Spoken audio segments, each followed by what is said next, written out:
Bonjour.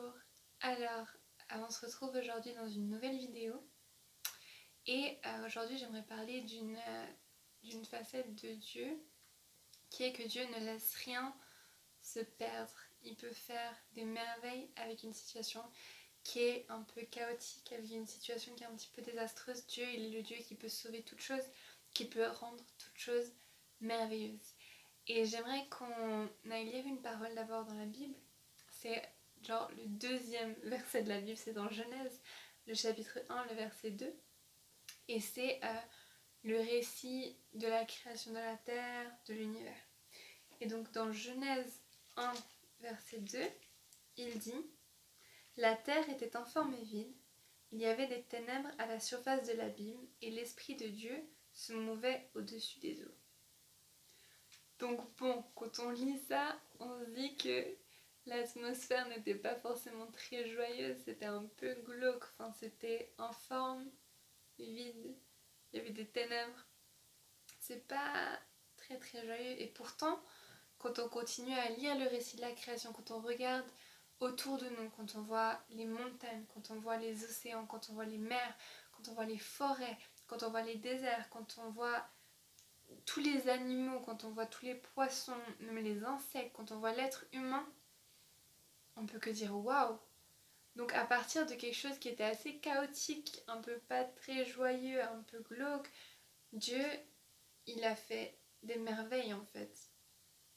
Et puis, ça veut dire que il n'y a rien qui est trop compliqué pour Dieu à partir de quelque chose de vraiment de chaotique. Dieu il peut en faire quelque chose de beau. C'est vraiment ça que j'ai à cœur de vous partager en fait. Et j'aimerais qu'on aille lire une autre parole dans la Bible, aussi dans l'Ancien Testament, donc avant que Jésus ne vienne. C'est une parole qui se trouve dans le livre d'Ésaïe. Ésaïe, c'était un prophète. Et c'est au chapitre 35, le premier verset. Donc Ésaïe 35, versets 1 et 2. Il dit ceci. Le désert et le pays aride se réjouiront.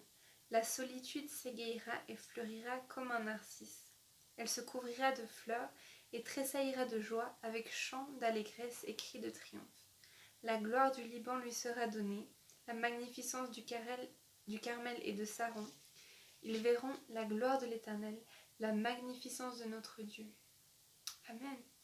Donc c'est juste, de base le désert, c'est pas forcément un lieu très fertile, c'est pas un lieu très joyeux, c'est des dunes et des dunes de sable, c'est un endroit où il fait chaud, c'est un endroit où il n'y a pas de confort, c'est souvent une figure qu'on prend pour parler d'un temps d'épreuve, pour parler d'un temps où ça va pas bien. Mais là on voit dans cette parole que Dieu il a dit que même dans ce désert il le fera refleurir, qu'il le fera tressaillir de joie. Et mon but ici n'est pas de dire que quand on marche avec Christ c'est la vie est rose, la vie est belle, ils vécurent heureux et eurent plein d'enfants. Non, c'est pas ça du tout.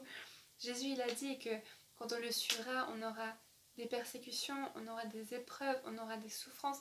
On a encore les épreuves de la vie, par exemple les deuils, les séparations, des choses qui nous font mal, des trahisons. On vit toutes ces choses, certes. Mais Dieu il peut faire des merveilles au travers de ces circonstances, c'est au travers de ces temps d'épreuve, de ces temps de souffrance que Dieu peut faire de grandes choses. Et ça, on peut le voir au travers de personnages de la Bible, on peut le voir dans l'histoire d'un homme qui s'appelait Joseph dans la Bible. Joseph, il s'est fait vendre par ses frères pour être un esclave, donc. Il a été envoyé injustement en prison parce qu'une femme a dit qu'il l'avait violé. Il a été oublié en prison, c'est vraiment des situations injustes. Et Dieu, à travers cela, il l'a élevé et il l'a fait devenir numéro 2 de l'Égypte qui était THE grand pays de l'époque. À travers de nos souffrances, au travers des moments difficiles qu'on vit, c'est ça aussi que Dieu l'utilise pour qu'on puisse se rapprocher de lui. Et il en fait des grandes choses, il peut tourner à sa gloire les situations difficiles qu'on traverse. Et moi j'aimerais t'encourager, te dire que voilà, si tu vis une situation compliquée, si tu vis une situation difficile, n'abandonne pas Dieu, n'abandonne pas la foi, mais accroche-toi à lui. Et si, voilà, il y a différentes choses qui font que des fois on se retrouve dans des temps un peu d'épreuve, des fois c'est nous-mêmes qui nous mettons dans les problèmes. Mais Dieu il fait grâce, Dieu il a miséricorde. Et il dit dans sa parole, dans 2 Chroniques, le chapitre 7, le verset 14, il dit « Si mon peuple, sur qui est invoqué mon nom, s'humilie, prie et cherche ma face, je l'exaucerai du haut du ciel et je guérirai son pays. » C'est-à-dire que Dieu il est prêt à faire compassion pour autant qu'on revienne à lui, pour autant qu'on se repente de nos mauvaises voies, pour autant qu'on laisse notre vaine façon de vivre et qu'on s'accroche à lui. Et maintenant si tu es dans une situation parce que tu vis un deuil, parce que tu vis quelque chose de compliqué, accroche-toi à Dieu. Il est le seul qui peut faire des merveilles de tes ruines. Il est le seul qui est là à notre côté tout le temps. Jésus-Christ, il a promis, il a dit qu'en partant, une des dernières choses qu'il a dit à ses disciples, il a dit « Et voici, moi je suis avec vous tous les jours jusqu'à la fin du monde. » Et si Jésus l'a dit, c'est-à-dire que c'est la vérité. C'est-à-dire que quelle que soit la chose que tu traverses, Jésus-Christ, il est avec toi si tu l'as invité dans ton cœur. Et j'aimerais te dire, si tu n'as jamais invité Jésus-Christ dans ton cœur, dans ta vie, pour être ton Seigneur, pour être ton Sauveur, je t'invite vraiment à le faire. Je t'invite à te repentir de tes voies, de tes péchés, de toutes ces choses, et de l'inviter à être le Sauveur de ta vie, de l'inviter à être le maître de ta vie. Qu'il n'y a aucun cas qui est trop désespéré pour Dieu, que Dieu il peut rétablir toute chose, qui peut nous sortir de situations très compliqué, qu'il est le seul à vraiment pouvoir nous consoler, qu'il est le seul à vraiment pouvoir nous relever de là où on se trouve. Hein.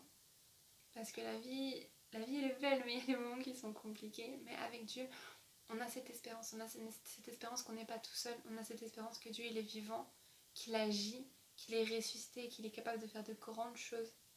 Quelle que soit la situation de nos vies, que Dieu n'est pas limité par notre vie, que Dieu n'est pas limité par nos circonstances ni nos situations. Il est le maître des temps et des circonstances. Donc j'aimerais vraiment t'encourager aujourd'hui à ne pas lâcher, à ne pas baisser les bras, mais à continuer à t'appuyer sur Dieu, à continuer à t'attendre à Dieu, parce qu'il peut faire de grandes choses au travers de ta vie, il peut faire de grandes choses au travers de ma vie, quelles que soient les circonstances par lesquelles on passe. Dieu, il connaît le chemin, Dieu, il connaît absolument toutes choses en fait, il n'y a rien qui est trop dur pour lui.